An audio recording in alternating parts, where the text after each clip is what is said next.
I'd next like to discuss the all-seeing eye as a symbol. I'd like to read a series of 4 quotes by Masons that I have found in my research without identifying the author, but all of these discuss the all-seeing eye. So let's read these quotes one after the other to show you how important the all-seeing eye is.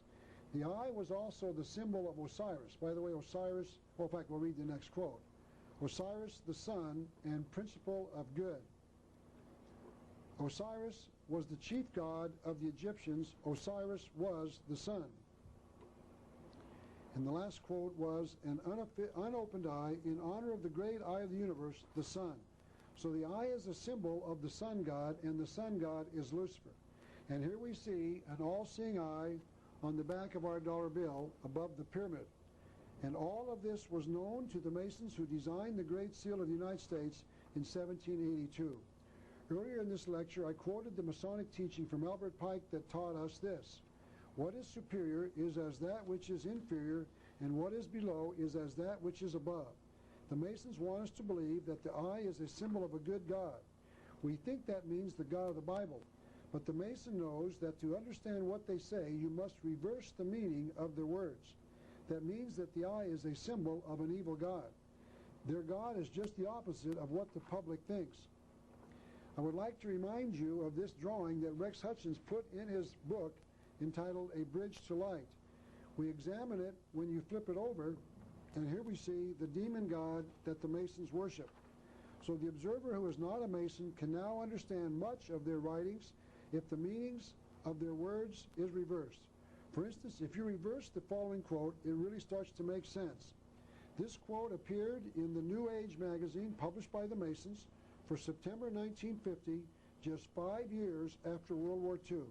This quote reads as follows: God's plan, and once again, if you reverse it, he's talking about the plan of Lucifer, is dedicated to the unification of all races, religions, and creeds.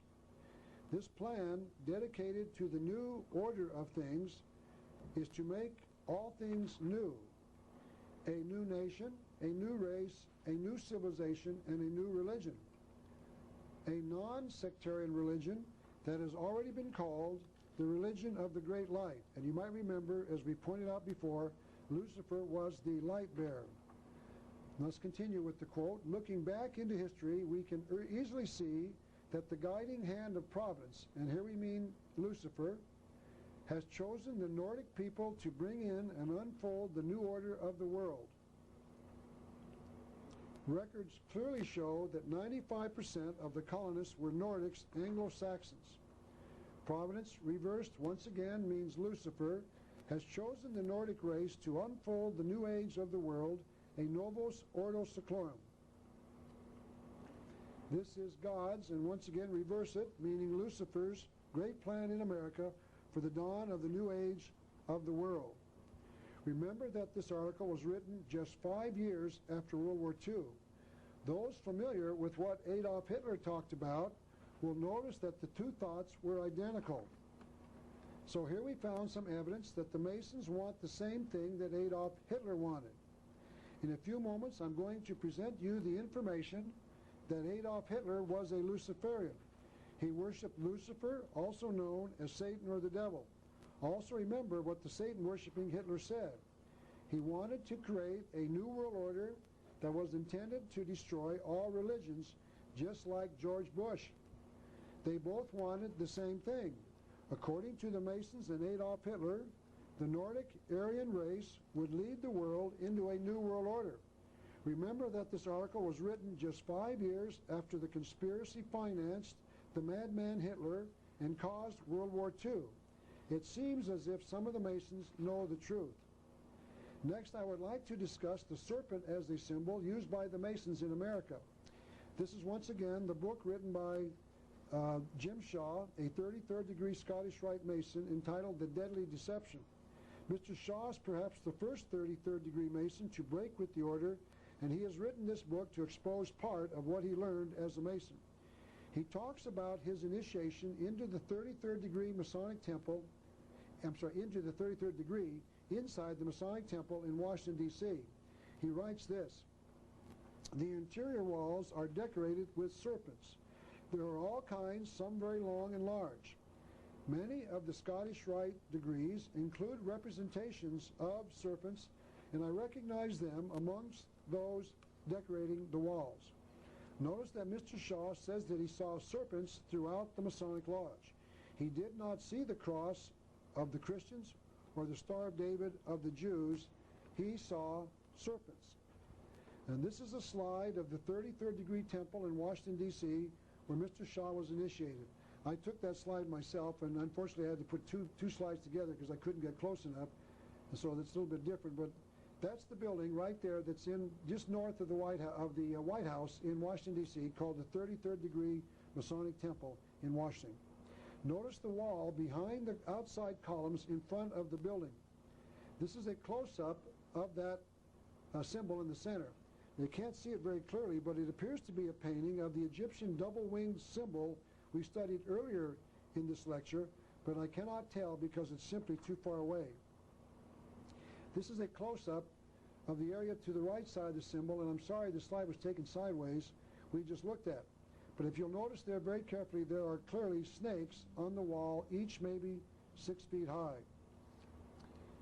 Now there's the point, and there's the slide showing you that there's a snake right there behind the red arrow, and on the outside wall of the building. I darkened or lightened my picture by putting it on my slide, my Xerox machine. Now let's go to the inside of the building. This is a slide of the interior of the 33rd degree Masonic Temple. This came from a Masonic magazine. Notice the snakes coiled on the wall behind the men in the chairs on the right and the left, upper. The head of each snake is in the middle near the top. I'm sure probably out of the picture on your on this TV. But this is a different view of the same room, and I have put red arrows near the two snakes on the wall behind the chairs.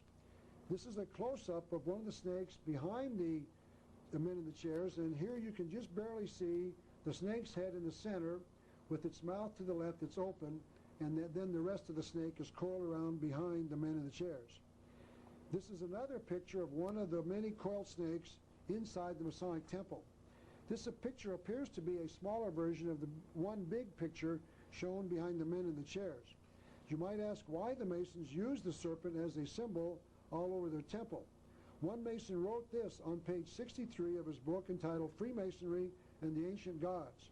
He said, "The serpent in our lodges is emphatically not there as an enemy of man. The traditional version of the serpent in the Garden of Eden is that he is a tempter of mankind. But as I've already discussed, the Masons are using the serpent as a symbol of a good God. Not only does the temple utilize the serpent as a symbol of the concealed God of the Masonic Lodge, they also utilize the sun as well. As I've said before, sun worship is not new. Now let's connect sun worship to the Masonic organization. Albert Mackey wrote this: sun worship was the oldest and by far the most prevalent of all the ancient religions. Hardly any of the symbols of Masonry are more important in their signification or more extensive in their application than the sun as the source of material light. It minds the Mason of that intellectual light of which he is in constant search. Masons understand that the sun is a symbol of something higher. The sun became an object of worship as a symbol of something else. One secret society that worshipped the sun was the Thule Society in Germany. The Thule Society. Adolf Hitler was a member of this group after joining it early in his life. I chose this picture of Adolf Hitler for a reason. Notice that the man appears to be a man possessed. I believe he was, and he was also an architect of evil, because Adolf Hitler was a worshiper of Lucifer. Hitler formed his Nazi party from members of the Thule Society. The committee and the 40 original members of the Nazi party were all drawn from the most powerful occult society in Germany called the Thule Society. And this is a slide of the symbol of the Thule Society. Notice that they use two major symbols. One was a spear or a dagger, and the other was a swastika. The spear appears to be a drawing of another spear called this one, the Spear of Destiny. This is an actual photograph of this spear. The spear is shown here in three, well actually it's shown together, but there's three parts to it. The two spear points have been, which were once joined together, have broken into two, and they made the sleeve shown on the left to keep the two parts together. Tradition has it that this is the spear that Longinus, the Roman soldier, used when he pierced the side of Jesus at the crucifixion. If you look carefully, you will see a long spike held in place by a wire wrapped around it on the spear on the left. It's also on the right, but the sleeve somewhat conceals it. But the legend is that this was the nail that was used to nail Jesus to the cross. In 1909, Adolf Hitler visited the museum in which the spear is kept in Vienna, Austria. He claims to have had a religious experience when he heard the museum guide explain the tradition of the spear. This is what Hitler wrote. And then I heard the words which were to change my whole life. There is a legend associated with this spear that whoever claims it and solves its secrets holds the destiny of the world in his own hands, for good or for evil. The guide went on to point out that it is claimed that these leaders of the past once possessed the spear: Charlemagne, Constantine the Great, Attila the Hun, and Julius Caesar. And another legend holds that Brutus used this spear to kill Caesar. Hitler claims that he realized at that moment that he was destined to possess the spear so that he could rule the world. It is known that the first country Hitler invaded in 1939 to start World War II was Austria, where the spear is kept, and he did indeed take possession of the spear. He kept it in Germany during the war, and it was found and returned to Vienna after the war was over. The Bible makes a connection between control of the world and the devil. This is what it says in Matthew chapter 4, verses 8 through 11. The devil taketh him, meaning Jesus, up into an exceeding high mountain, and showeth him all the kingdoms of the world and the glory of them, and saith unto him, All things will I give thee, if thou wilt fall down and worship me. So the devil claims to have possession of all the kingdoms of the world, and that he will deliver those kingdoms to those who will bow down and worship him. Hitler determined that he had to possess the spear so that he could rule all of the kingdoms of the world. Hitler had stood before the spear and made an irreversible vow to worship evil. It is also interesting that Hitler controlled the spear until April the 30th, 1945, when he committed suicide. American soldiers found the spear in the basement of the Nuremberg castle and then kept it until it could be returned to Austria. It is while America held the spear that it dropped the atomic bombs on Japan, at Hiroshima and Nagasaki, on innocent Christians. And I'm sure there are people claiming that's only a coincidence. It is known that Adolf Hitler had read the works of Friedrich Nietzsche, who had written a book entitled The Genealogy of Morals. And in this book, Mr. Nietzsche said this. The writer of the review of the book said, this book sought to make a reevaluation of all of man's values in the proof that so-called evil was good, and what it was habitually believed to be good was evil. Nietzsche also had written this in another book, I pronounce my judgment, I condemn Christianity. I raise against the Christian church the most terrible of all accusations that any accuser uttered. It is to me the highest conceivable corruption. Another of the teachers of Adolf Hitler was this man, Dietrich Eckart. Mr. Eckart was a dedicated Satanist and a supreme adept of the arts and rituals of black magic, and the central figure in a powerful and widespread circle of occultists, meaning the Thule Society. There's that quote there, that he was a dedicated Satanist. Eckart died in 1923, and just before he died, he was quoted as saying, follow Hitler, he will dance, but it is I who have called the tune. I have initiated him into the secret doctrine, opened his centers in vision, and given him the means to communicate with all powers. Mr. Eckart continued, do not mourn for me, I have influenced history more than any other German. So we can see who and what had influenced Adolf Hitler to start his goal of world conquest. The teachings of someone who renounced Christianity, and the spear of Longinus, and its legend that whoever possessed it would rule the world. This is again the emblem of the Thule Society.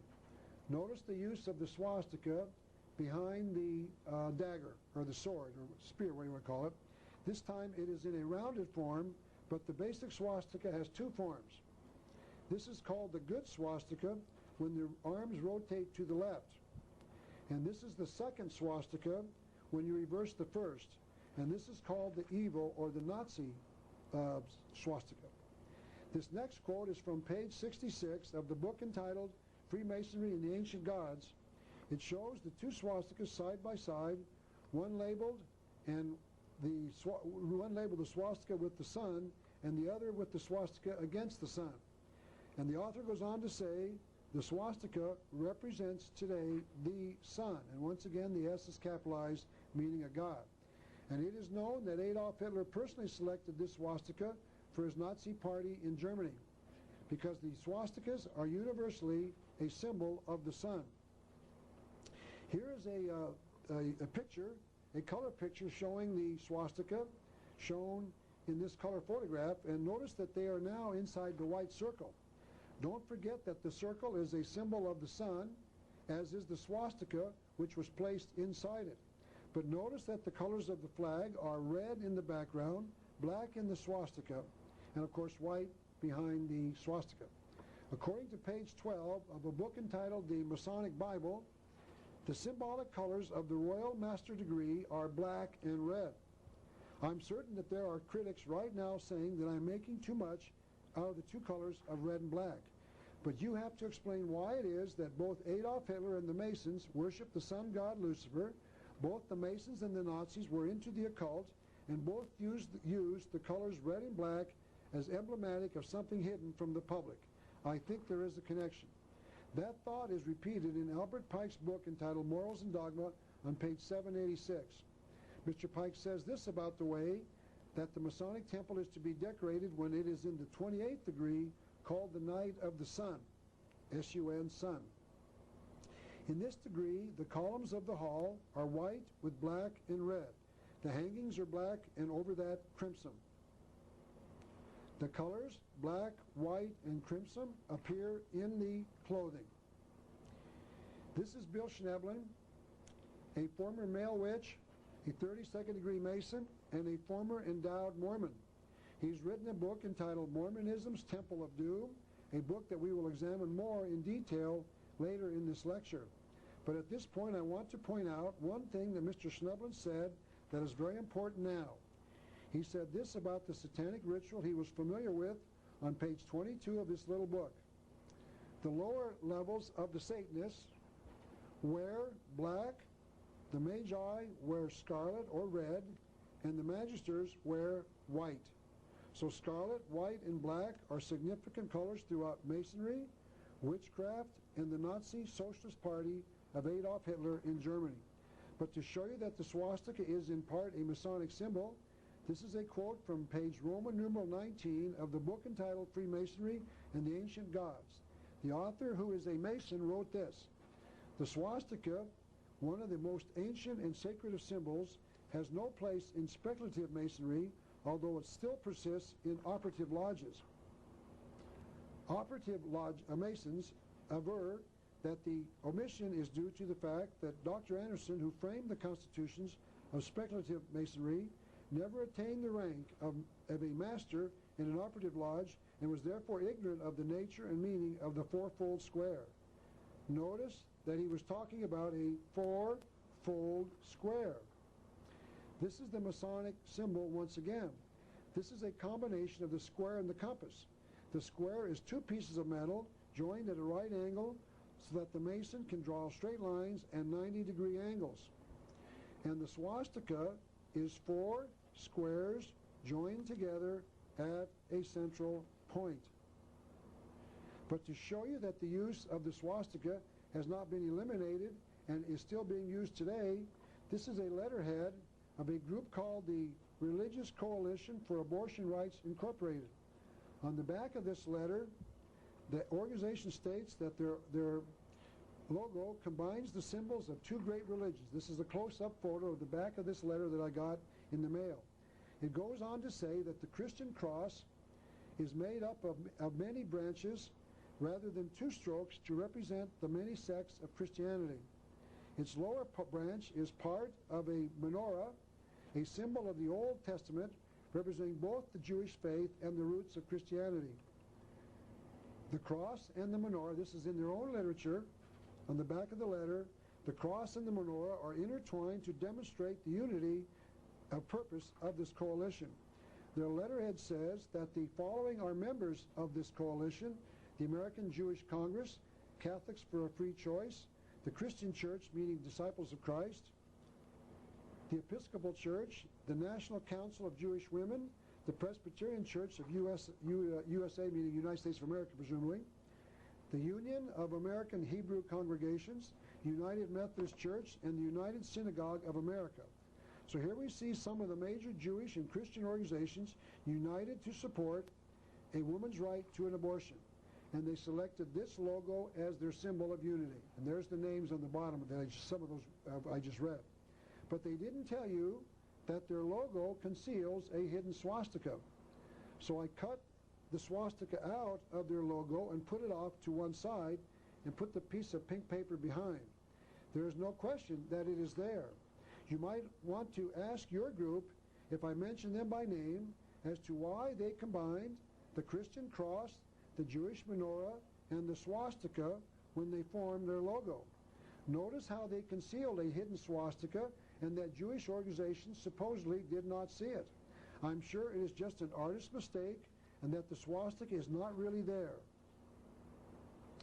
This is another use of the swastika. This is a drawing of an Indian thunderbird with a swastika shown on its chest. This drawing was part of a flyer prepared by Arizona's state-run Highway Commission prior to World War II. This symbol also appeared all over our state highways until Adolf Hitler used it in World War II and it was removed. This is a close-up of the Thunderbird on the flyer, and the symbol is carrying a swastika on its chest. And this is a similar drawing of a Thunderbird on another flyer put out by the Arizona Highway Commission. It also has a swastika on its chest. One of the original founders of the Thule Society was Rudolf von Sabbatendorf. He wrote this: "I intend to commit the Thule Society to this combat.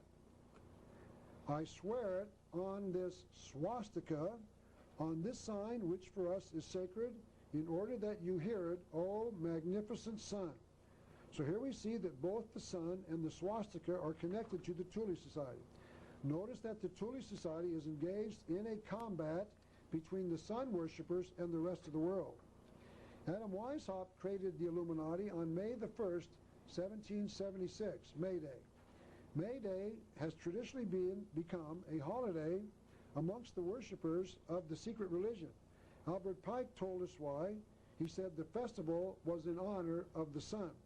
The Illuminati worshiped the sun, and George Washington told us that the Illuminati worshiped the devil.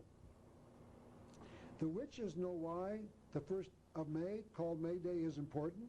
The witch that wrote this book, entitled The ABCs of Witchcraft, wrote this: "There is a witch's custom of coming to a prehistoric English ring to see the sun rise on the morning of May Day." And the reason is because May Day is the traditional beginning of summer. But sun worship is a lot older than 1776. It is discussed in the Bible. This is Ezekiel chapter 8, verses 15 and 16, and it reads, "And he," meaning the Lord God, "brought me," meaning Ezekiel, "into the inner court of the Lord's house, and behold, at the door of the temple of the Lord were about 25 men with their backs towards the temple of the Lord. And these 25 men worshipped the sun toward the east.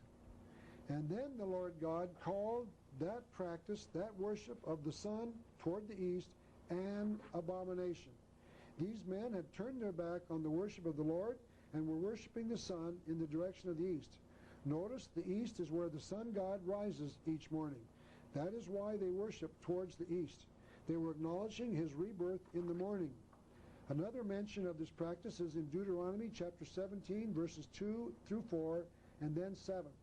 "If there be found among you any man or woman that hath gone and served other gods, and worship them, either the sun or the moon, and if it be true that such an abomination is wrought in Israel, so thou shalt put the evil away from among you. The God of the Bible told the people that there were sun worshippers in Israel, and that their worship was an abomination to the Lord, and that they were to put it away from amongst their midst. Yet the Masons worship the sun in the east. Albert Pike told us, our lodges are said to be due east and west because the master represents the rising sun.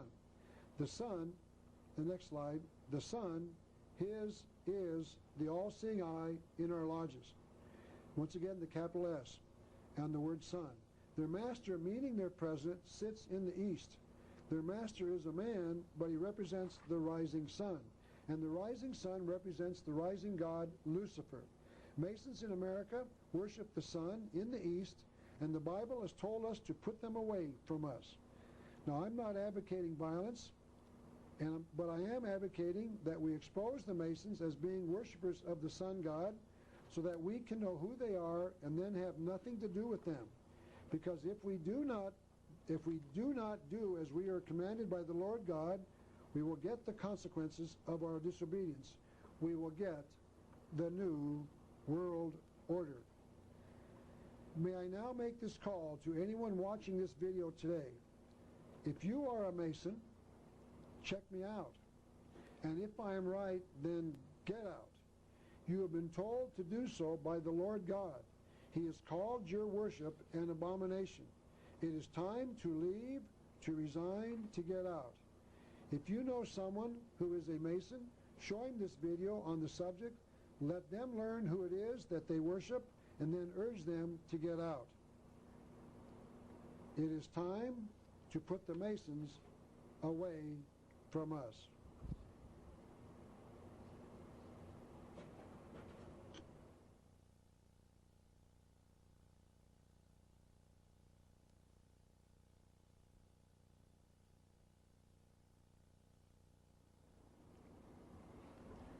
To further prove my contention that the Masons know who it is that they are worshiping, let me continue with some of the writings of the high-ranking Masons. This is once again Henry C. Clausen, the past Sovereign Grand Commander of the 33rd degree Masons.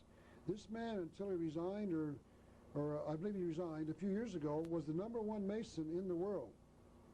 He has told us where it is that one learns who the sun god truly is. He has written that in this magazine, that the lodges, he has written that it is in the Masonic lodges where the true knowledge of the one supreme deity is given. It is here inside the Masonic lodge that the Mason learns who the God of the universe truly is. Now, it is commonly thought that religion is to teach mankind who the one true God is. But the Masons say that they are the ones with the true knowledge. If that is true, then humanity does not need religion. And if we don't need religion, why not abolish it? That is just another confirmation that the Masons are out to destroy religion. Now, it is a fair question to ask, who is that supreme deity? A supreme deity is one over all religions, one that is common to all, and I'm saying that Lucifer is that one supreme deity. We, the public, have it all wrong. Lucifer is the true God of the universe, and you learn that in the lodge. The Masons have told us that themselves. To show you that the Masons worship the sun as a symbol of Lucifer, let me once again quote Albert Mackey from his encyclopedia. Mr. Mackey wrote, "The sun is then presented to us in Masonry, first as a symbol of light, but then more emphatically as a symbol of sovereign authority. The sun is a symbol of a sovereign. A sovereign means one who rules. That sovereign is in authority. Their sovereign is their God, and that sovereign is Lucifer." Now let me prove that statement. Albert Pike wrote in his book entitled Morals and Dogma, if you'll reflect my brother, you will no doubt suspect that some secret teaching was concealed in these words.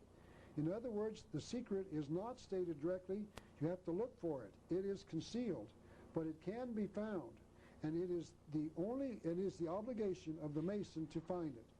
And to prove that there is a secret, let me point this out. In one of the 2 copies of Morals and Dogma that I own, there was a stamp in the book that read, quote, "Esoteric book for Scottish Rite use only, to be returned upon withdrawal or death of the recipient." The word esoteric is defined. Esoteric, defined for and understood by the specially initiated alone.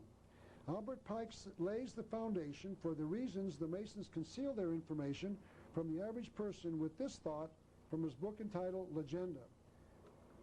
He wrote this in his book, Legenda, "Not unto all should all be made known."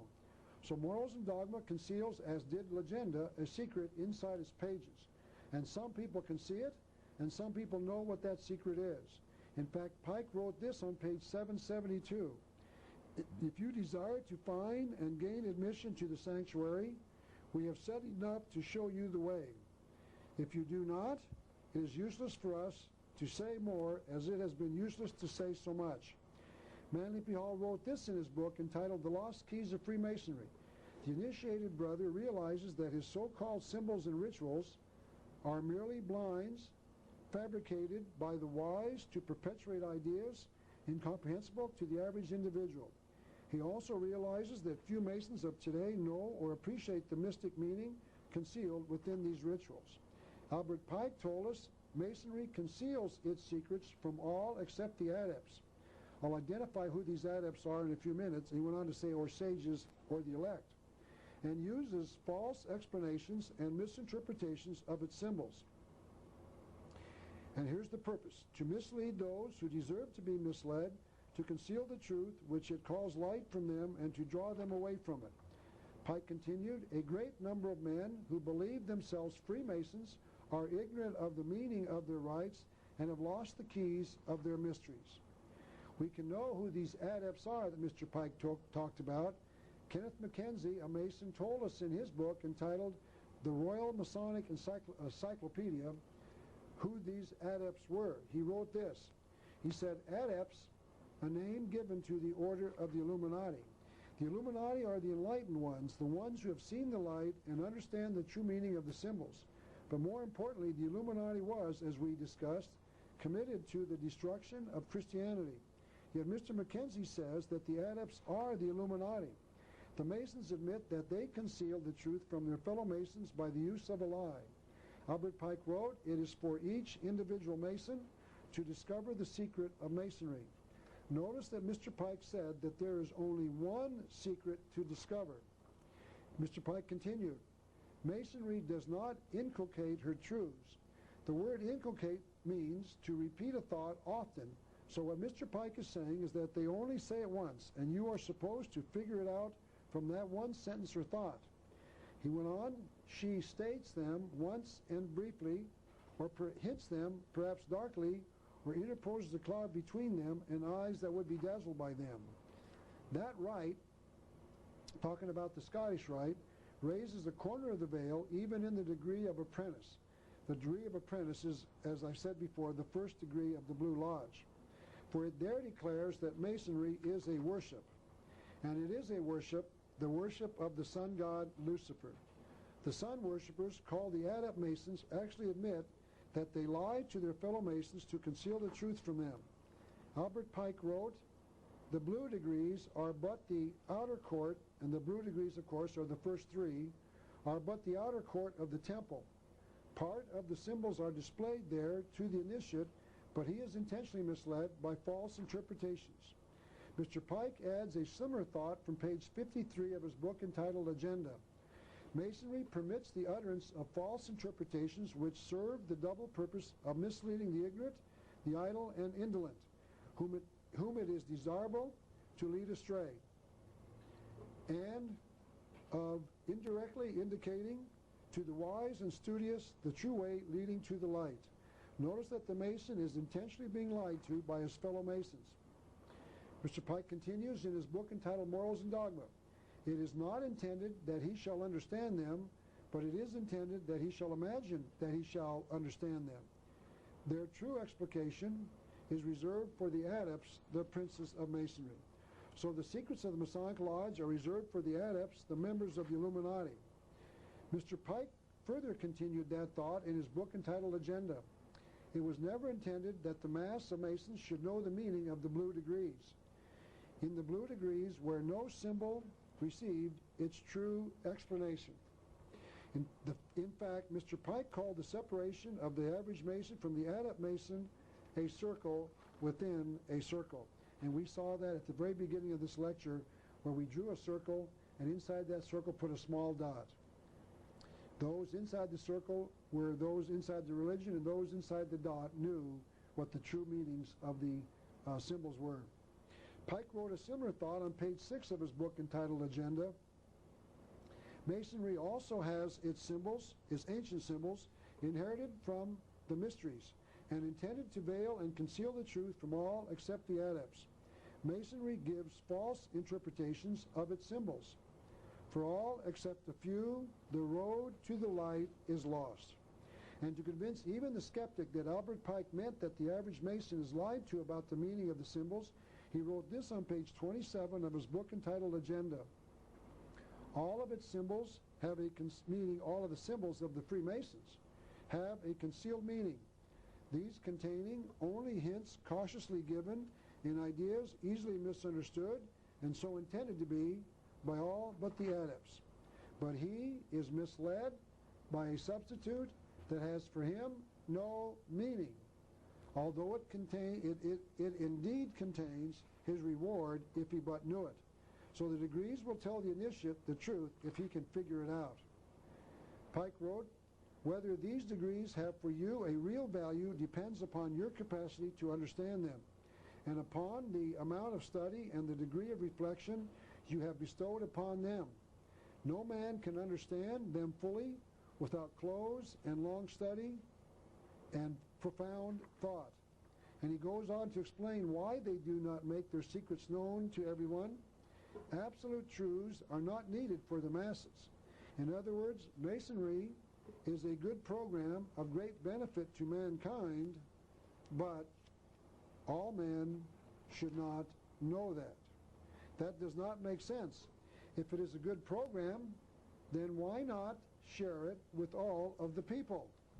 Why must only the adepts get the information that is of benefit to all mankind? And the answer is simple. Albert Pike wrote this on page 32 of Legenda. The principal purpose of the mysteries was to teach the initiates the secret of holy doctrine, the theology and philosophy which the priests concealed from the vulgar as beyond and above their comprehension. So the average person cannot comprehend the truth of the secrets. We are too dumb to understand, so the Masons have decided that only those who can figure it out for themselves can learn the single truth, because only they deserve to know what it is. So the Masons and others are concealing the truth from us because we are too dumb to understand. That is why they conceal the truth from us about the New World Order. The Masons do not like the average man. They know that we are too dumb to figure it out. They know that if we knew the truth about the New World Order, we would not allow them to impose it. Because the good program of the Masons is called the New World Order, and quite simply, the New World Order is not a benefit to all mankind. Pike wrote a similar thought on page 772 of his book. If you desire to find and to gain admission to the sanctuary, we have said enough to show you the way. If you do not, it is useless for us to say more, as it has been useless to say so much. Remember that the Masons ask for light from the Masons inside the lodge. It is written into their initiation ceremony, and the initiate says that he is seeking light in response to the question as to what he's looking for. One who has told us directly who the light bearer is of course, Albert Pike, the greatest Mason of his day. Before I quote this letter, I must qualify it. This letter showed up in a book written in the French language in 1889. The man who wrote the book was, as I remember, not a Mason. The Masons who have read this letter have disputed its authenticity. They claim it is not real. They claim that Mr. Pike never wrote it. I've read the letter in about 6 different books. I personally believe that the letter is authentic, not because I have any evidence that it is real, but because it fits with the other things we know that Albert Pike wrote, that we can confirm. So with that understanding, let me read this letter that certain people claim was written by Albert Pike in 1889. To the crowd, here Mr. Pike is referring apparently to us, the non-Masonic public.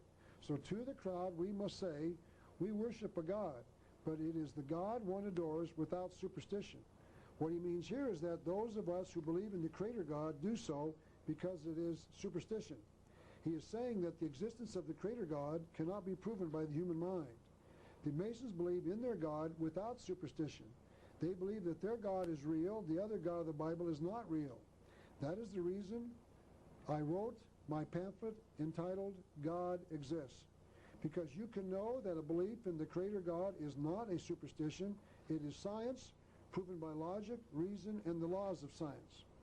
Mr. Pike continues, you may repeat it to the brethren of the 32nd, 31st, and 30th degrees. All of us initiates of the high degree should maintain the Masonic religion in the purity of the Luciferian doctrine.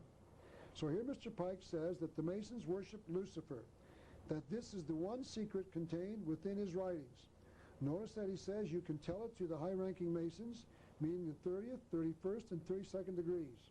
You might recall that we read John Robinson's comments on the 30th degree, where the Masons take an oath to destroy Christianity. So this part of the letter appears to ring true as well.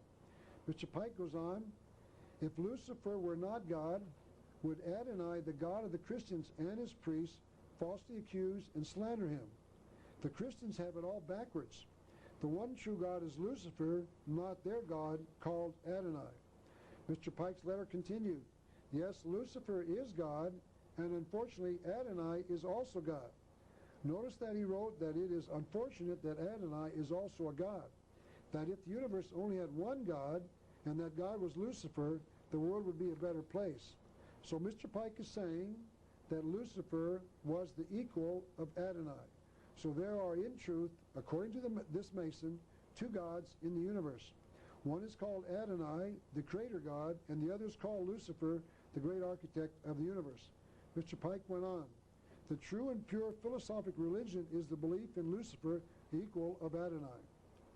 But Lucifer, God of light and God of good, is struggling for humanity against Adonai, the God of darkness and evil. So here we can see that the Christian community, according to Mr. Pike, has it all backwards. The God of the Bible is the God of darkness, and the God named Lucifer is the God of light. Notice everything is just the opposite. It might be instructive at this point to remember the principle of reversal. Pike wrote, what is superior is as that which is inferior, and what is below is as that which is above. So he's saying that which is above is as that which is below. Pike made a similar statement in his book entitled Agenda on page 4. Everywhere in our own holy books, we find perpetuated the old light religion.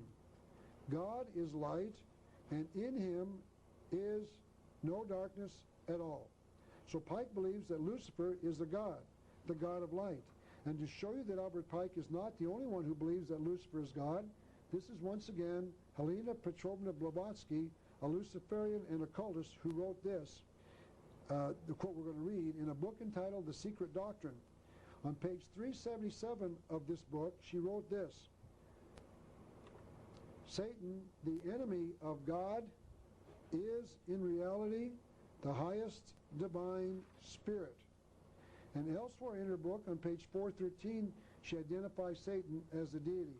She wrote this, the true theosophist, the pursuer of divine wisdom and worshiper of absolute perfection, the unknown deity. And this is further proof that what Mr. Pike has written is true. This is a typical pamphlet that was written by a Masonic lodge for those who are outside of the organization wishing to know more about it. One of these little pamphlets said this, Freemasonry has taught the ideals of equality and the importance of education in freeing mankind from prejudice, superstition, and social injustice. Notice that Pike wrote that Christianity is a belief in superstition.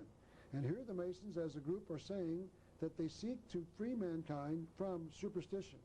They are telling you the truth, but in a concealed language. What the pamphlet is saying is that the Masons are teaching their members to rid the world of religion. The Masons speak in a coded language, And once you understand the principle of reversal, their writings make sense. The Masons are saying that the God of the Bible is darkness, the opposite of what we think, and Lucifer, supposedly the god of darkness, is the god of light. But Albert Pike was wrong. Lucifer is not God. The Bible teaches in Isaiah chapter 43, verses 1 and 10, "Thus saith the Lord, understand that I am he. Before me there was no God formed, neither shall there be after me." The Bible continues, "I am the Lord, and there is none else. There is no God beside me." So Pike claimed that Lucifer was a god, but he was not correct. Lucifer cannot be God, he was not God, and he will not be God. So quite simply, Pike was wrong. Lucifer is not God. The Masons inside their lodge seek light. The Masons acknowledge that Lucifer is the light bearer. Others confirm this as well. Once again, Helena Petrovna Blavatsky, the author of the book entitled Secret Doctrine and a Luciferian, confirmed it as well. On page 513, she wrote, "Satan and Lucifer, or light bearer." Lewis Spence, in his book entitled Encyclopedia of Occultism, wrote that Lucifer was the bringer of light. Everyone, of course, knew that light came from the sun, and so the sun and Lucifer became synonymous. And the Bible confirms this as well. In 2 Corinthians verse 11, chapter 14, the Bible says, "And no marvel, for Satan is transformed into an angel of light." The word transformed is defined to change in outward shape or semblance. That means that Lucifer does not change, he only appears to change. So he is not an angel of light, he only appears to be an angel of light. Manly P. Hall confirms all that I've just quoted with this quote from his book entitled The Lost Keys of Freemasonry. Mr. Hall wrote, "The ancients taught that the sun was not a source of light, life, or power, but a medium through which life and light were reflected into physical substance. The Master Mason is, in truth, a sun, a great reflector of light." Here he was saying that man is not the light, he reflects the light from a God. He continues, "He," meaning the Master Mason, "stands between the glowing firelight and the world." And he went on, "Through him passes Hydra, the great snake, and from its mouth there pours to man the light of God. His symbol, Hydra's symbol, is the rising sun." And that is what the Bible says. But there is another claimant to being the light bearer. The Bible says in John chapter 8, verse 12, "Then spake Jesus again unto them, saying, I am the light of the world.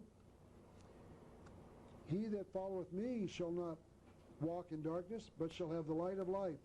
So there are two claimants to being the light bearer, Lucifer or Jesus. We have seen that the Masons claim that Lucifer is the god of the light and that the God of the Bible is the god of darkness. We must remember the words of Albert Pike on page 16 of his book entitled Legenda. "It is a war between light and darkness, and he is right." Jesus claims in the New Testament in John chapter 8, verse 20, Jesus answered him, saying, "I spake openly to the world, and in secret have I said nothing." Jesus conceals nothing. Lucifer conceals everything. Albert Pike wrote, "The glory of God is to conceal the word, and wisdom is with those who keep secrets." So here we see that Jesus, the Son of God, is not the God of the Masons. Jesus conceals nothing, and the God of the Masons conceals everything. So there are two claimants, as I said, to being the light bearer: Lucifer, who has hidden his alleged deity in symbols and in secret rituals, and Jesus, who hid nothing and kept nothing secret. One is Lucifer, who even the Masons admit conceals that truth from the public, and Jesus, who spoke everything in public for all mankind. So each of us is going to have to make a choice between the two. There is no other option. This will be the first of my two brief religious pitches. I am an historian that has discovered an enormous truth that other historians have never found, or who are keeping the truth from you. Notice that I have just proven that there is a secret religion on this earth that worships Lucifer under a concealed secret worship. that this worship is to be kept from the public except those smart enough to figure it out and then act on it. And then there is Jesus, who also claims to be the light bearer. So each of us has a choice to make. We can either believe Jesus or Lucifer. And each of us will have to make that choice because the coming new world order demands it. May I humbly suggest that you do it soon, because this new world order is coming and it will be here very, very soon. I want you to know that I am not the one saying that each of us will have to make a decision about this coming new world order. I want you to know that it is those who support the changes that are saying it. Let me show you some of those quotes. This is once again Terry Cole Whitaker. She wrote this on her book, page 89 of her book. Opposition and disbelief will have a similar lack of effect on the new world, which so many on this planet now envision. Those who oppose such a vision will, in fact, simply disappear, just as those who opposed other visions and visionaries long since have returned to dust, while the visions they so vehemently attacked live on. So those who oppose the New World Order, according to Terry Cole Whitaker, will in fact simply disappear.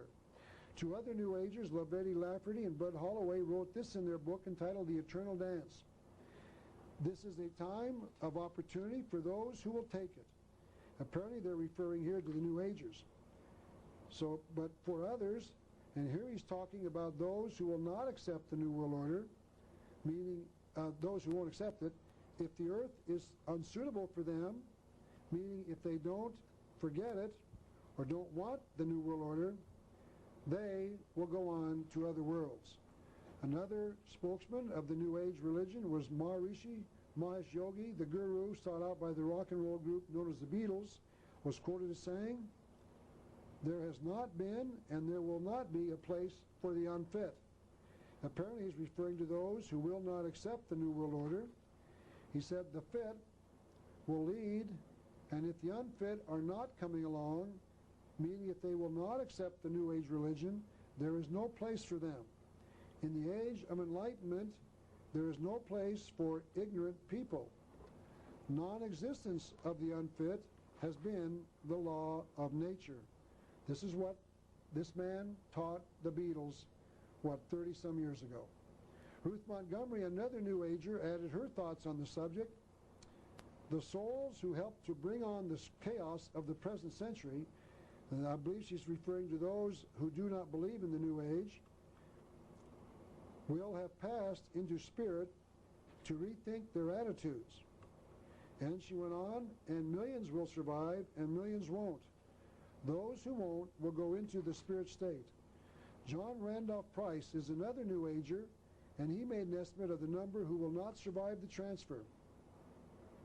Mr. Price was told by his spirit guide, a spirit guide is someone apparently that talks to Mr. Price, that up to 2.5 billion might perish in the coming chaos. 2.5 billion is about 1/2 of the population of the world. That means that 1/2 of the people on earth today will not be here after the New World Order is imposed. So hold on, this is not very pleasant. But perhaps the most frightening statement made by any New Ager that I am not familiar with came from the pen of Barbara Marx Hubbard, a New Ager who wrote this in her book entitled Happy Birthday Earth. The choice is, do you wish to become a natural Christ, a universal human, or do you wish to die? People will either change or die. That is the choice. And to show you that this thought was not hers alone, I would like to point out that Lord Maitreya, this so-called Christ, said it in 1979, what we're about to read. I'd like to return to Benjamin Krebs's book entitled The Reappearance of the Christ and the Masters of Wisdom that I've quoted from before. He has published Lord Maitreya's teachings on September the 12th, 1979 in his entirety on page 246 of his book. I would like to quote only a part of it. This is what Lord Maitreya taught us, 1979. Man must change or die. There is no other course. When you see this, you will gladly take up my cause and show that for man exists a future bathed in light. It is true, unfortunately, you will either accept the New World Order or die. I'm sorry that I must be so blunt, but notice that I did not say this. Those who support the New World Order said it. Notice that I'm not saying this without any proof. I'm quoting the experts, those who believe in the New World Order. You cannot fault my research. I'm reading the experts. This is real because I found the writings of those who believe it. So I am not the only one saying that each of us will be given a choice. We will either accept or reject the New World Order. And those who reject it will go into the spirit state.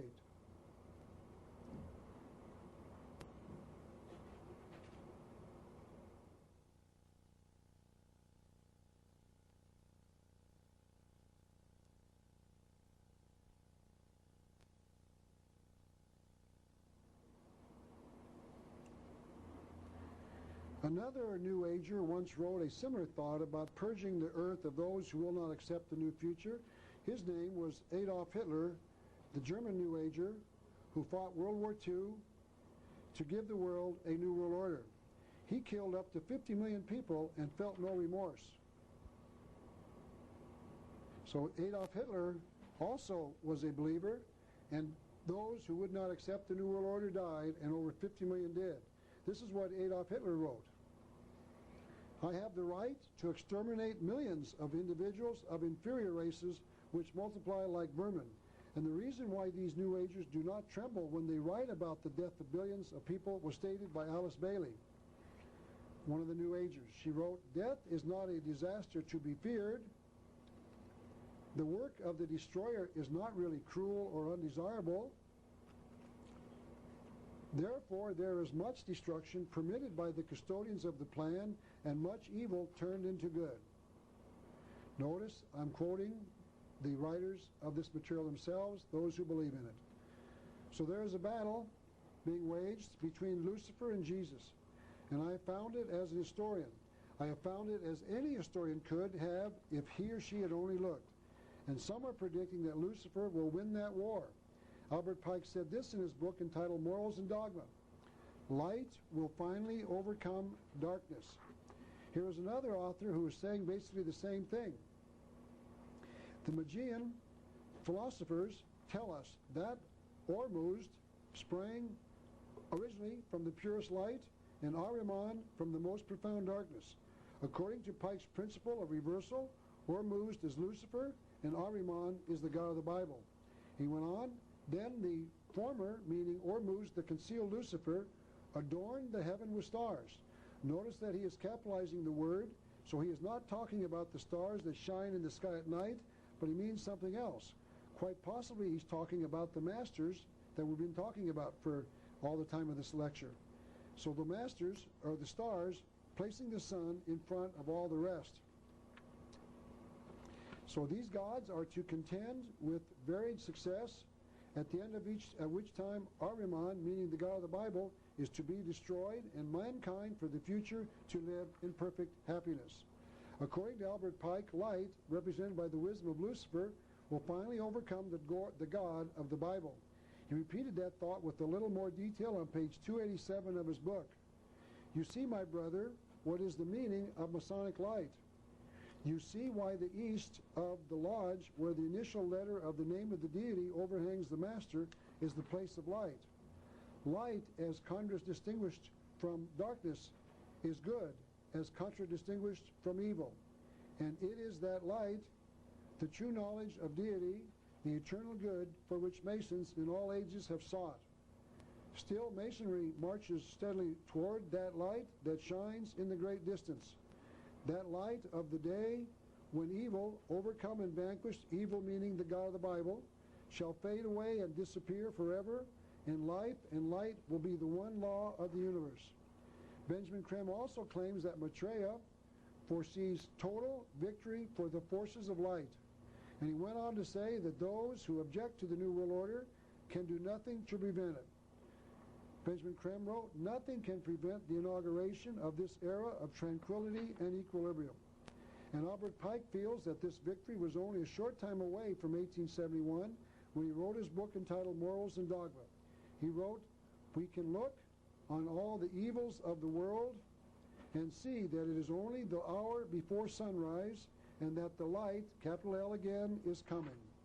Mr. Pike went on to say a little about what is going to happen about after light conquers the darkness of the Bible. He wrote this, "The sign of the truth is about to appear, and the veil which concealed it will be withdrawn. And what this sign of the truth is not to be told except in a concealed manner." He wrote, "It is for you to discover this law and this secret for yourself. The initiate learns by reflection and not by committing," I'm sorry, one slide behind here. "The initiate learns by reflection and not by committing words and definitions to memory. This battle has been going on since the beginning of time and has been called the battle between good and evil, and we live in the generation that will decide the final outcome." Someone else who thought that light would overcome darkness was Wolfgang Amadeus Mozart, the famous composer. There's a picture of Wolfgang at a very young age playing those days, the harpsichord. This is a book by Paul Nettie, an internationally respected musical authority, entitled Mozart and Masonry. This book details some of the evidence that Mozart was a Mason and wrote several of his operas to conceal Masonic truths. For instance, Mozart wrote Gesellenreise, meaning fellow craft's journey, just before his father became a second-degree Mason. The second degree of Masonry is called the fellow craft. Mozart wrote a second song to be performed at the opening of a particular Masonic lodge. And third, he wrote a third song, to be performed at the closing of that lodge, and a fourth entitled Mauer Freude, meaning Mason's Joy. Please forgive me for not pronouncing these words correctly, but that is the best I can do under the circumstances because I don't speak German. One of the greatest operas that Mozart wrote was called The Magic Flute. Before I comment on that, I must read a few of the comments made by Professor Nettie, who must be a member of the Masons, although he does not say he is. He writes this: "Among intellectual forces of the 18th century, none is of such fundamental importance as Freemasonry. It is significant because it combined all of the humanitarian teachings of its time." He writes about its alleged ideal of humanitarianism, its flowering since World War II, and its chief attractions. Mr. Nettie says Masonry keeps no secrets from the uninitiated, and of course we've been examining that and find that's not true. Yet there is a Masonic secret, a mystery, an experience that cannot be taught or explained, because it lies, like every mystic experience, beyond the realm of controlled consciousness. And then he says that the secret of Freemasonry is the secret of experiencing true love for all mankind, a positive attitude towards man and life, and broad affirmation of God. He said, "It is the realization that beyond the dark and material world, there is a realm of light towards which all men must strive." So it appears as if Mr. Nettie has not studied Masonry long enough nor deeply enough to see that what he sees is simply not the truth. He has been deluded by his study of the craft. But overlooking his patronage of Masonry, his book adds an important piece of the puzzle to the understanding of its role in the past. Mr. Nettie wrote about the use of classical music as a way of propagandizing the elite of a society for the cause of Lucifer worship.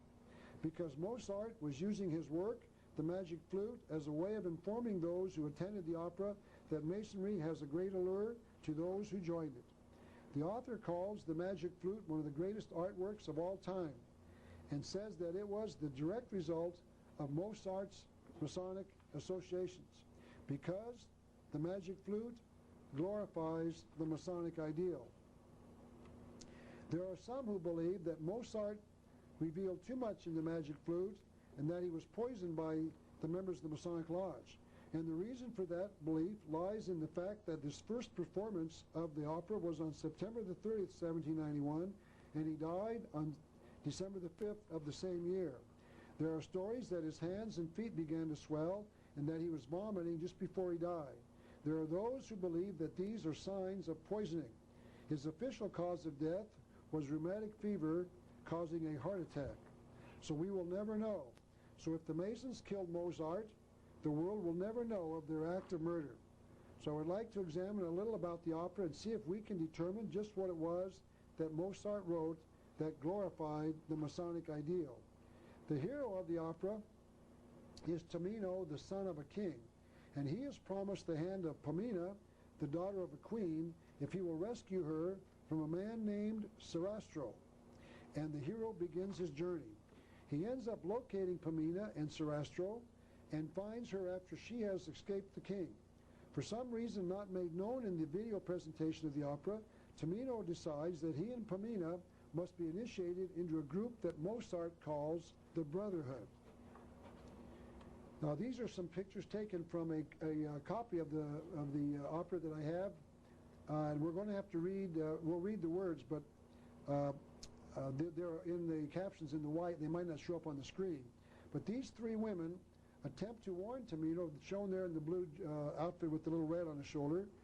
These women attempt to warn Tamino about the Masons. They say, if you join the Brotherhood, you will surely end in hell. I think their opinion is a little strong, but it's interesting to note that Mozart was trying to say that there were at least two sides of the Masonic question. But Tamino determines that he will be initiated, and the three women give him a magic flute and tell him that it will protect him as he journeys through the trials of the initiation. They further tell him that the magic flute will increase human happiness. But it is my opinion that the flute is a symbol of a truth. The flute, in my opinion, is a symbol of the truth that Lucifer is the god of the Masons, and that knowledge will protect you, and that knowledge will protect you from the evil Christians. That truth will increase human happiness after all men live in the New World Order. I believe that Mozart understood the Masonic Lodge's roles in creating the New World Order. So the next part of the opera concerns itself with the initiation of Tamino.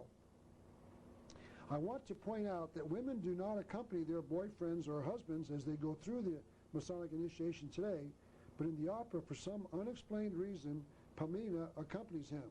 However, she walks behind him with her left hand on his left shoulder. The implication is that she is going through the initiation not as an equal, but as the future wife of Tamina. This slide shows Tamino, shown on the left, as he prepares to enter the temple. This slide does not show it very clearly, but the temple is a giant pyramid with only this, the front door, visible. Notice that there are two obelisks near the temple, one on each side of the door. Three boys, played by three young women, reveal the nature of the ceremony that Pamina will go through. And this is what they sing in the song. There's these three young women portraying three young boys. Soon the sun will rise, mortals will be as gods, superstition will vanish, and wisdom will triumph. This is what they sing to the audience. This is the future. I believe they're talking here about the New World Order. So here we see the reason, I believe, that Mozart was murdered. He revealed the nature of the Masonic initiation. The Masons, represented by wisdom, will finally overcome superstition, meaning Christianity. So Mozart understood the exact nature of Freemasonry.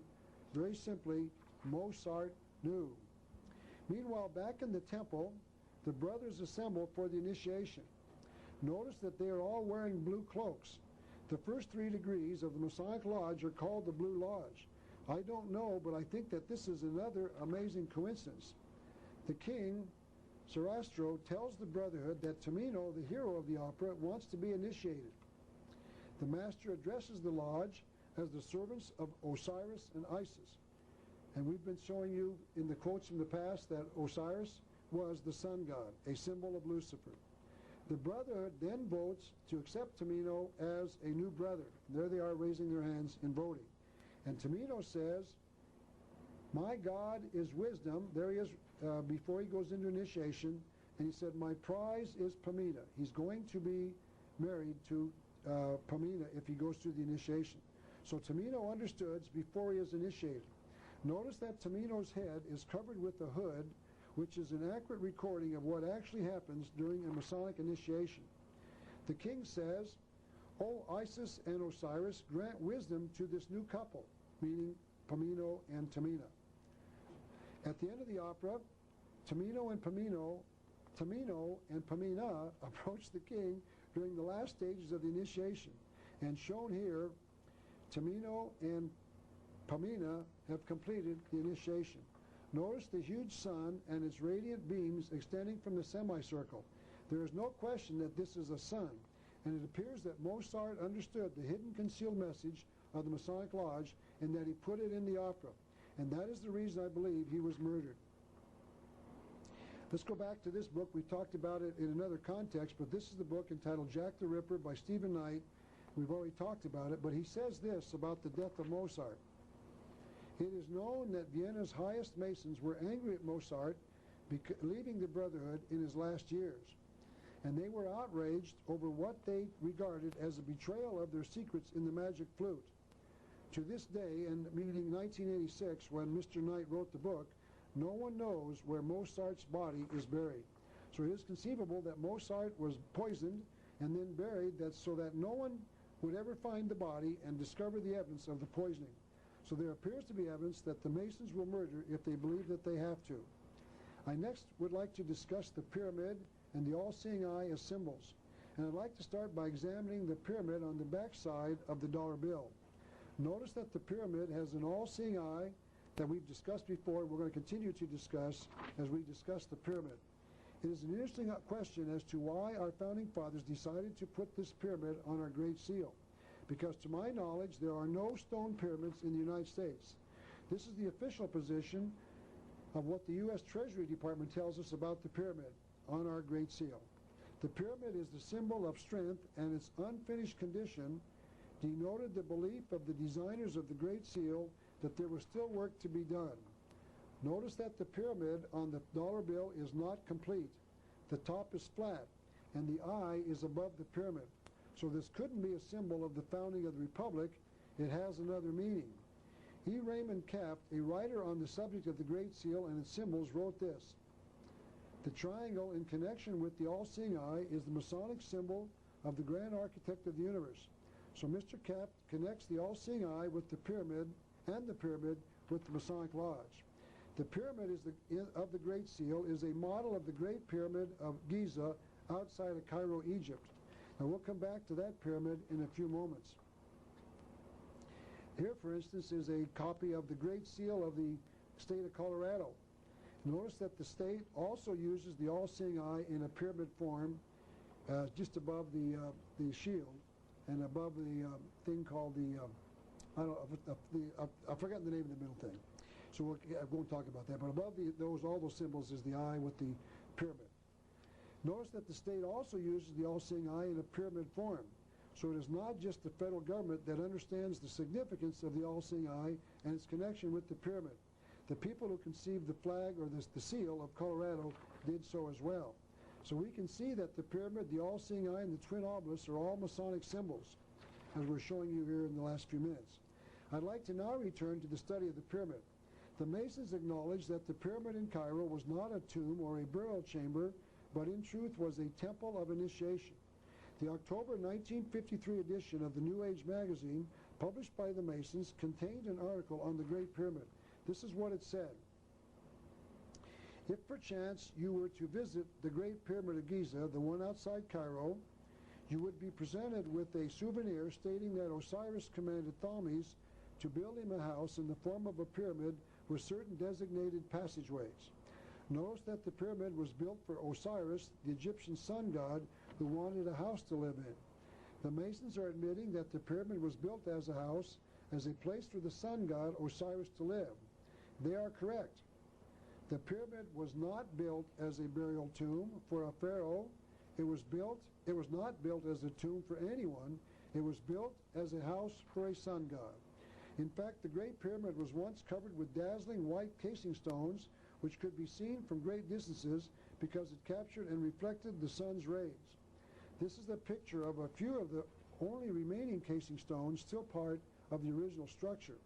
Apparently it acted in part as a visible reminder of the sun god who lived inside it, because many could see it from miles away because of its reflected light.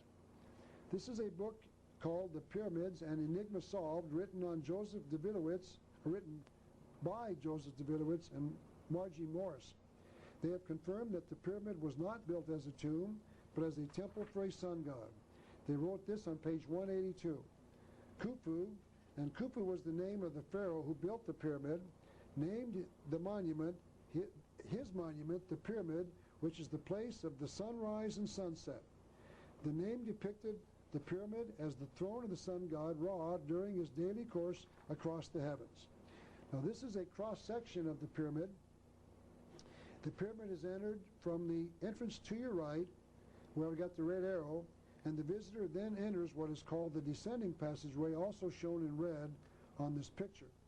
After walking a short time, he comes to what is called the ascending passageway. He has a choice here, and he can either continue walking down the descending passageway, or he can start his walk up what has been called the ascending passageway, shown in orange on the picture. After a while, he comes to another choice. He can walk on a level walkway into what has been called the Queen's Chamber, shown in green on the picture, or he can enter a large room called the Grand Gallery, shown in purple. When he completes his walk through the Grand Gallery, he can enter what has been called the King's Chamber, shown in yellow. The King's Chamber was built supposedly as the burial room of a pharaoh, but notice that the Masons claim that the pyramid was not built as a tomb, it was built as a house for a sun god. This is a photograph of what they call the King's Room. The box the man is standing beside is supposed to be the tomb of a pharaoh, but there was no pharaoh inside when the first modern visitors entered the room. There was no other paraphernalia in the room. It was completely empty.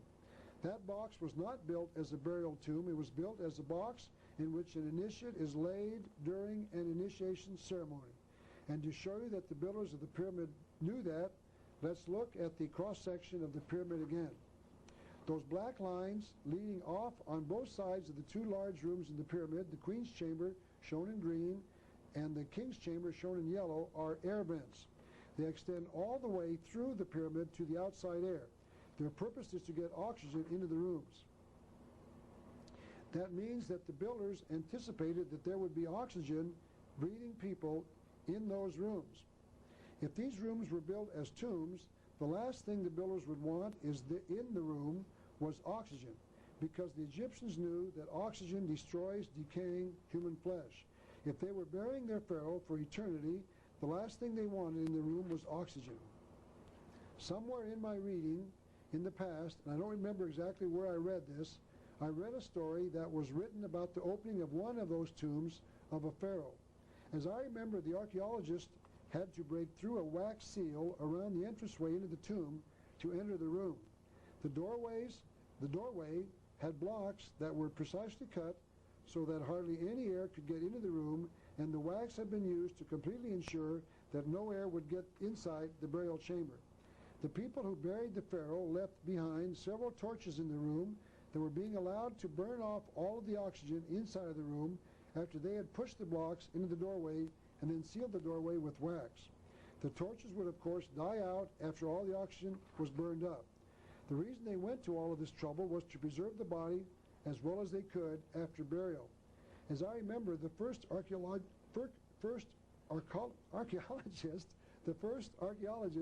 into the room said that the air was putrid because there was no oxygen in it, because the Egyptians knew.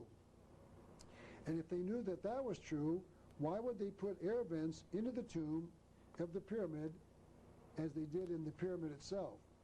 Now this is a picture of the author Peter Tompkins examining one of these air shaft openings. The Masons of today also know that the pyramid near Cairo was built as a temple of initiation to the sun god. Wilfred Gregson, an architect and a 33rd degree Mason, wrote in a New Age magazine, obviously the idea was to get air moving into the pyramid. You can't exist very long breathing stagnant air. So my principle is that this was a temple of initiation, and it was. The pyramid was a temple of initiation into the secret worship of Osiris, the sun god, the secret worship of Lucifer. Other Masons have confirmed this as well. Manly P. Hall, the 33rd degree Mason, has written, the pyramids, the great temples Egyptian temples of initiation. He wrote, the illumined of antiquity entered its portals as men, they came forth as gods. So the pyramid has a specific function, to make gods out of men after they were initiated into Lucifer worship. And to confirm that, Helena Petrovna Blavatsky wrote the following on page 462 of her book, entitled The Secret Doctrine. The king's chamber in Cheops pyramid is thus an Egyptian holy of holies. On the days of the mysteries of initiation, the candidate, representing the solar god, had to descend into the sarcophagus and represent the energizing ray. Emerging from it on the following morning, he typified the resurrection of life after the change called death. In the great mysteries, his figurative death lasted 2 days, when with the sun, notice here that she capitalized the word sun. This is a different death from the one listed before. Here she is talking about the death of Lucifer, the sun god. When with the sun, he arose on the 3rd morning. The Bible records that Jesus arose on the 3rd day, so this is once again a substitute of the phony resurrection in simultation of the real thing. Blavatsky wrote this in volume 1 of her book entitled The Secret Doctrine. The sarcophagus was the baptismal font upon emerging from which the neophyte was born again and became an adept. So those who study the pyramid and tell you that it was built as a tomb for the burial of a pharaoh are simply not telling you the truth. And the fact that the pyramid is a temple of initiation into Lucifer worship will play a major role in a drama that is going to unfold very, very shortly, as I will explain a little later. Next, I'd like to discuss the lion as a symbol. Manly P. Hall is certainly aware of the significance of the lion as a symbol. This is a drawing in his book entitled The Secret Teachings of All Ages, entitled The Lion of the Sun. Perhaps you cannot see it, but he has a lion laying down in front of the sun. Albert Pike wrote that there is a connection between the two. The Egyptians put lions under the throne of Horus, this being the name of the sun. And this is a drawing of a Greek coin showing the serpent's head on the body of showing the lion's head on the body of a serpent. Notice this time that the lion's head has 13 rays emanating from it. This coin shows the connection between the lion, the snake, and the number 13. Also in Egyptian hieroglyphics, the lion represented a rebirth. Notice that the table that this body is resting on has a lion's head at one end and his tail on the other. The table was where the priest prepared the deceased for his trip into the afterlife. This is a picture of a drawing of a Mayan hieroglyph. Notice that this table shows heads of 2 lions and what appears to be a god sitting on the table. Here is a drawing of a woman riding on a serpent bottom and lion's head. It appears that she is riding on a combination of the lion and the serpent as she seeks out wisdom. The Masons use the lion as a symbol as well.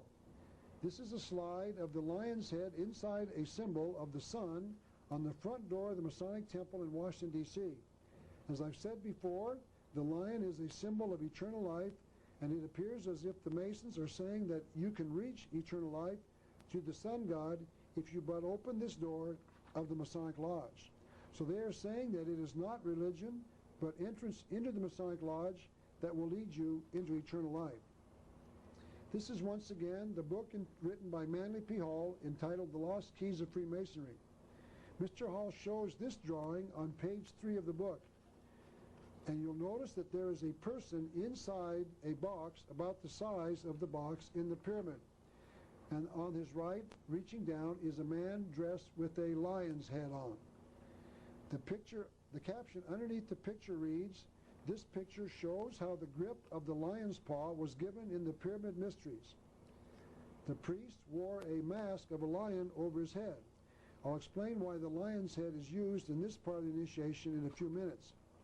Mr. Hall continues, "By this grip, the spirit in man, long buried in the sepulchre of substance, is raised to life, and the candidate goes forth as a builder entitled to the wages of an initiate." So now we can see that there was an initiation in the pyramid and that it represented a process that made the initiate into a master mason. The Masons have a similar ceremony inside their Masonic rituals and initiation ceremonies. This is what Albert Pike says on page 373 of his book entitled Morals and Dogma. Initiation was considered to be a mystical death, a death into the infernal regions. And the perfect epopt, that's the way I'll pronounce it, I don't know how to pronounce that word. Mr. Pike does not define the word, but it appears to mean an initiated Mason, was then said to be regenerated, newborn, restored to a renovated existence of light, a life, light, and purity. And then on page 388, he writes about another initiation ceremony, this time a ceremony into the ancient mystery religion of Isis worship. Isis was first the mother and then the wife of Osiris, the sun god of ancient Egypt. Mr. Pike wrote, "Wherefore the goddess, in the wisdom of her divinity, hath been accustomed to select those who may through her providence be in a manner born again and commence the career of a new existence." Another who wrote about the Luciferic initiation was David Spangler, a New Age religion and author I've quoted before. He wrote this in his 1978 book entitled Reflections on the Christ. The true light of Lucifer cannot be seen through sorrow, through darkness, through rejection. Here he admits that the light of Lucifer cannot be seen through darkness. What he was saying, since he and others believe that religion is darkness, is that man cannot know the true nature of Lucifer through religion. Mr. Spangler goes on, Lucifer works within each of us to bring us to wholeness, and as each of us moves into a new day, each of us in some way is brought to that point which I term the Luciferic initiation. The particular doorway, I'm sorry, I was one slide behind there. Each of us in some way is brought to that point which I term the Luciferic initiation. The particular doorway through which the individual must pass, if he is to come fully into the presence of his light and his wholeness, Lucifer comes to give us the final gift of wholeness, and if we accept it, then he is free and we are free. That is the Luciferic initiation. It is the one that many people now will be facing, for it is an initiation into the new age. So Mr. Spangler was saying that each of us will be given a choice, and if we accept it, we'll be initiated into Lucifer worship. And on page 428, Mr. Pike discusses another of the initiation ceremonies, this time the one in India. This is what he says about the third degree in those ceremonies. The third degree initiate was then said to be born again. So some of those initiated into the ancient mystery religion are said to be born again. We'll discuss this in the next section of the lecture today.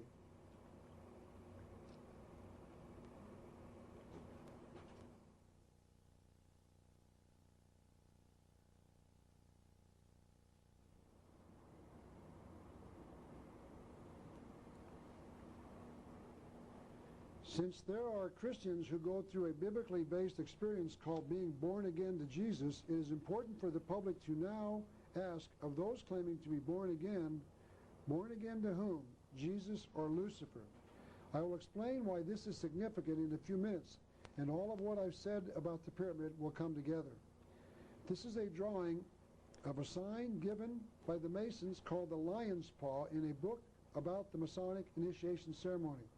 It is made by making a semi-fist of the right hand and then placing it over the heart. This is a picture of a small statue of Khufu, the builder of the pyramid. This little statue is probably 5,000 or 6,000 years old. Notice that he is giving the lion's paw sign. This statue is, as I said, about 5,000 to 6,000 years old, and it shows the lion's paw being given by the builder of the pyramid. And so obviously it's very old. This is a statue of the Egyptian high priest Cal giving what appears to be the sign for the lion's paw again. According to the article that accompanied this picture, the high priest served all three pharaohs who built pyramids on the plateau at Giza, Egypt. This is a picture of Karl Marx, the so-called father of communism, giving the same sign, although in this case he's concealing the sign underneath his coat. This was a common way during the past to conceal the fact that the person was a member of the Luciferian worship. Karl Marx was a Satan worshiper. This is a picture of John Wilkes Booth, the assassin of Abraham Lincoln, giving the same sign. John Wilkes Booth was a member of the Knights Templar Masons.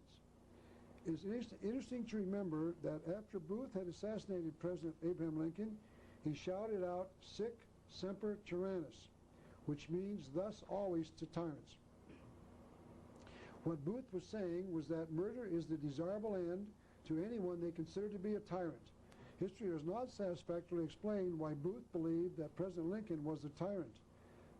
But I believe that the real explanation is that Booth considered Christians to be tyrants and Lincoln was a Christian. Pike added this confirmation to the thought: the freedom of man lies in his reason. Apparently man is being kept a slave by Christianity, and tyranny is a form of governmental slavery.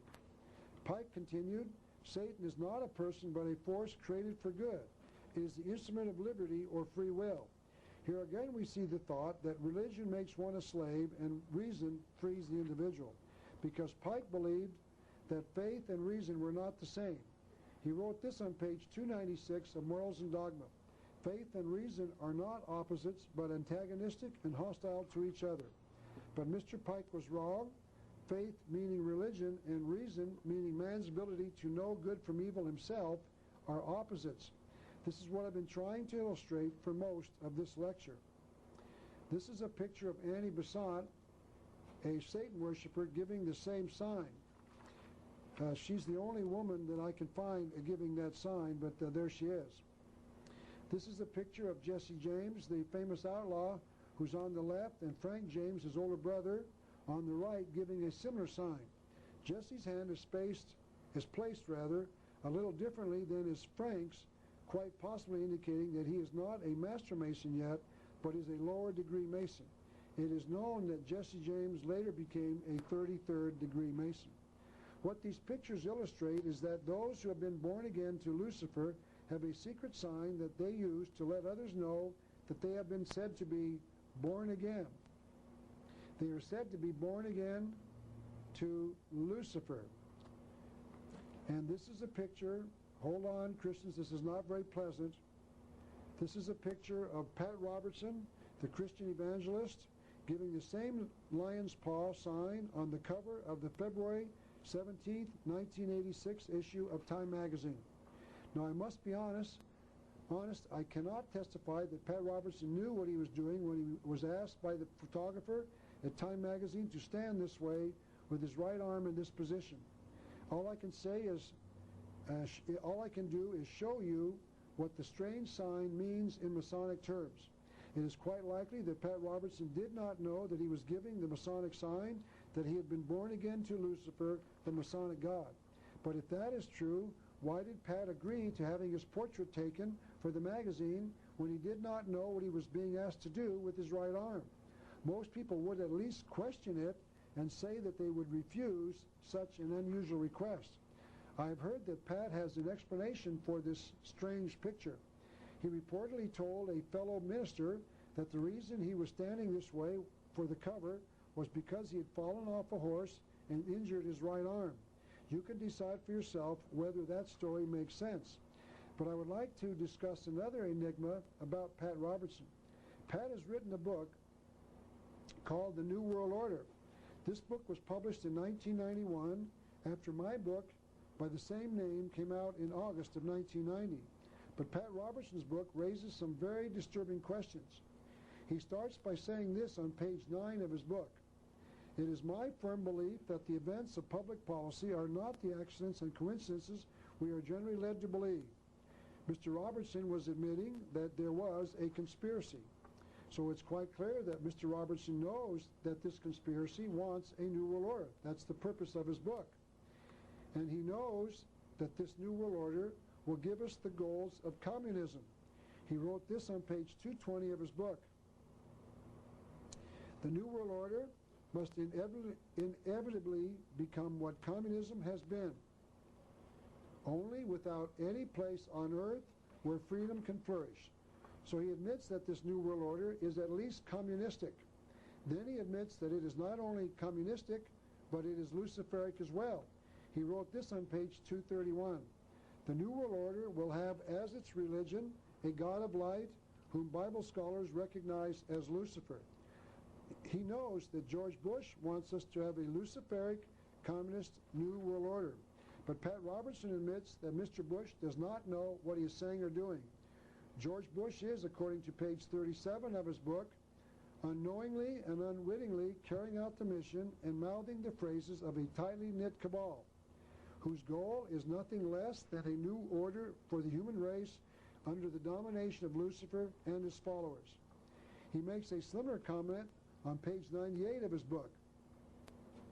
Some political leaders, hopefully George Bush, have spouted the slogans of the establishment theoreticians without fully understanding what they were saying or doing. Yet, Mr.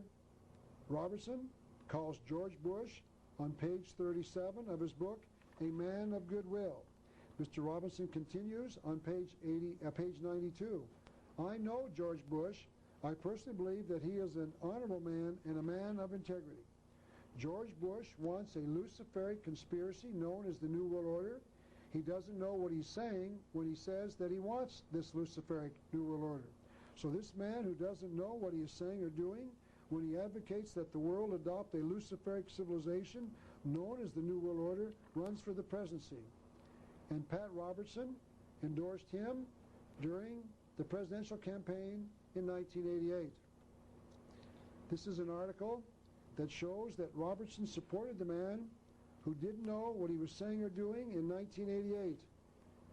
And this is a picture of the two men together in 1988. After the photograph was taken, Mr. Robertson said he would endorse George Bush for the presidency.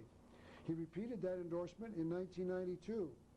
Pat Robertson wants us to vote for a man who does not know what he's saying or doing.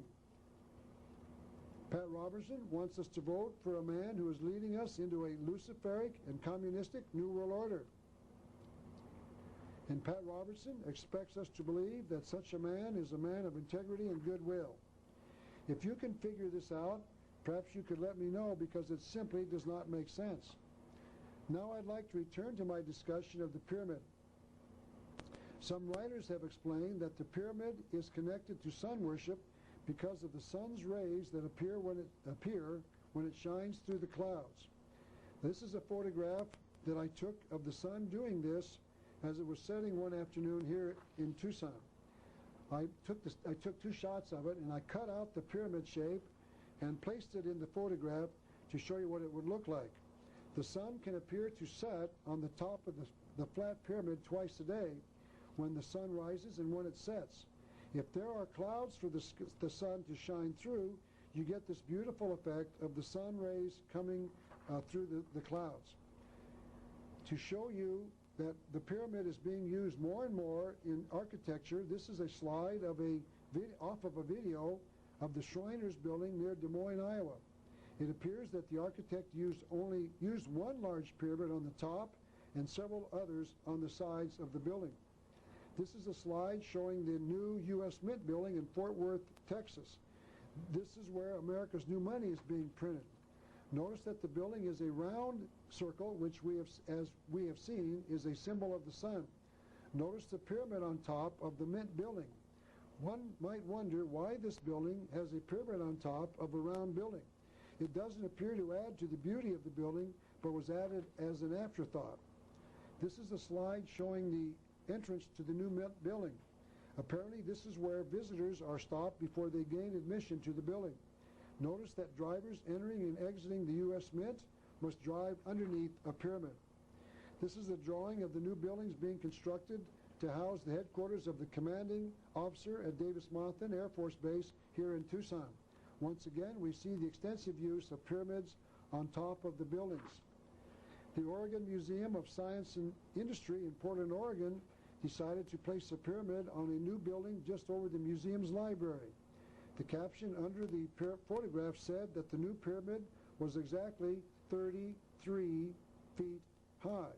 I'm certain that that was just a coincidence. This is a slide of the 1991 newspaper picture of the new casino that was built in Las Vegas. The pyramid is now complete and is along the strip in that city. If you count the dark brown lines around the building, you get exactly 32 of them. The pyramid top would become the 33rd line. It appears as if the architect was a mason. Notice, by the way, that the pyramid has a top on it. That means that the sun god is in residence here.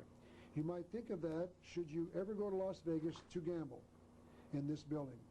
I'd like to show you two drawings of this new casino. They had to lower the height of it, I've been told, because of objections apparently from the Air Force or the airport nearby. This is the first, and it shows that the builders put a sphinx in front of the building along with an obelisk off to the right. And here's a color picture showing the sphinx and the obelisk once again. The sphinx is on the left-hand side, the light is above, light is on the left, and the obelisk is off the right side, kind of at an angle. So the Great Pyramid Obelisk Casino will have two of the Masonic symbols on the grounds, the pyramid and the obelisk. But perhaps the greatest sight that the Pyramid Casino has to offer to the observer is this enormous light coming out of the top of the pyramid. This light shines straight up through the eye of the pyramid, and I have heard that airplane pilots can see the light from as far off as Los Angeles once they are airborne. Remember that the name Lucifer means light bearer if you happen to visit Las Vegas and see this incredible pyramid. And this is another example of someone who created a pyramid, a building rather, that combines a pyramid with light. This is a pyramid built in the courtyard of the Louvre in Paris, France. Notice that it too effectively combines light in the pyramid shape. But to really understand the importance of the Great Pyramid of Cheops near Cairo, one must explore a hidden and concealed calendar inside the pyramid. The Great Pyramid also conceals a time calendar from the world. And to explain this, I've got to introduce you to what those who study the pyramid called Egyptologists call the boss. The boss is the important thing to understand, and here's a drawing of it. Maybe you can't see that on this slide, but up in the upper right-hand corner there's a little boss with a red arrow pointed to it.